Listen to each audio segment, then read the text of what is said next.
បាទជំរាបសួរបងប្អូនវីដេអូនេះចង់និយាយពកកប៉ោជាងបងប្អូនបាទនិយាយទៅពកកប៉ោនេះត្រូវប៉ះជាមួយនឹងផលសុខហេងនៅថ្ងៃទី11ទៅដើមពីបងប្អូននៅកម្មវិធីក្រុតនៅតតកបាទនិយាយទៅពកកប៉ោនេះខ្ញុំបានចេញវីដេអូមកវីដេអូបងប្អូនខ្ញុំនិយាយពីរឿងការពកកប៉ោប៉ះជាមួយរដ្ឋាភិបាលតារាងខ្សែក្រវ៉ាត់វិទ្យុ5ទឹកកាលហ្នឹងសំពកកប៉ោឈ្នះហើយក៏ខ្ញុំបានចេញវីដេអូពឹបពូនៅអាមេរិកបងប្អូនពូនៅអាមេរិកក៏បានទៅមកគាត់ថាគាត់ក៏បានមើលវីដេអូហ្នឹងដែរគាត់ថាឃើញសំពកកប៉ោឈ្នះព្រោះ5ទឹកនេះពកកប៉ោចេញចូលច្បាស់ជាងពីអាហ្នឹងរដ្ឋាភិបាលនឹងពកកប៉ោនេះគឺអាវុធ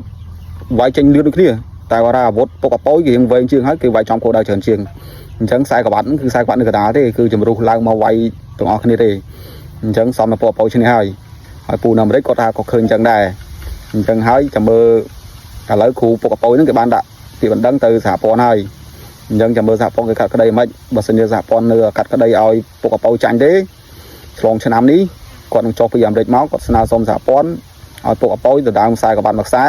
សងសឹករទ្ធីរឌីហើយដាក់ម៉ូតូអត្រៃមួយគ្រឿងកាលហ្នឹងគាត់បានតែមកខ្ញុំហើយបន្ទាប់មកក៏ប្រទេសយើងមានបញ្ហាទៅក៏ស្ងាត់រៀងខ្លួនទៅស្ងាត់រៀងខ្លួនទៅហើយសម្រាប់ពកកប៉ោនេះគឺត្រូវប៉ះជាមួយនឹងផលសុខហេនេះថ្ងៃទី11បងនៅកម្មវិធីក្រុតប៉ុស្តិ៍តតកសម្រាប់ថ្នាពីនេះប៉ះគ្នា3សាងបង2សាយលើកនេះលើកទី3ហើយលើកទី1ផលសុខហេគេឈ្នះហើយលើកទី2គឺផលសុខហេគេចាញ់នេះឯងពកកប៉ោនឹងឯងនៅកម្មវិធីវិទ្យាដែលពកកប៉ោ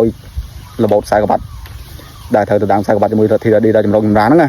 គឺចាញ់ក្នុងកម្មវិធីហ្នឹងឯងអញ្ចឹងលើកនេះលើកទី3បងប្អូនលើកទី3នេះគឺអត់មានណាសងសឹកណាទេគឺវាយនេះគឺវាយរហូតដល់ខ្លាំងពិតប្រាកដសម្រាប់ពកកប៉ោគឺការប៉ះជាមួយរដ្ឋាភិបាលអត់សមចាញ់បងអត់សមចាញ់ខ្ញុំឃើញតែឈ្នះអញ្ចឹងហើយគ្រប់វិស័យបងគ្រប់វិស័យឲ្យតែមានអំពើពុករលួយឲ្យតែមានភាពអយុត្តិធម៌នេះគឺអត់ចម្រើនទេមិនមែនតែវិស័យគុនខ្មែរទេគ្រប់វិស័យអញ្ចឹងធ្វើដល់ល្អទាំងបងអើយវាគ្មានងាប់ទៅយកលុយទៅតាមទេបាទអរគុណច្រើនតែប៉ុណ្្នឹង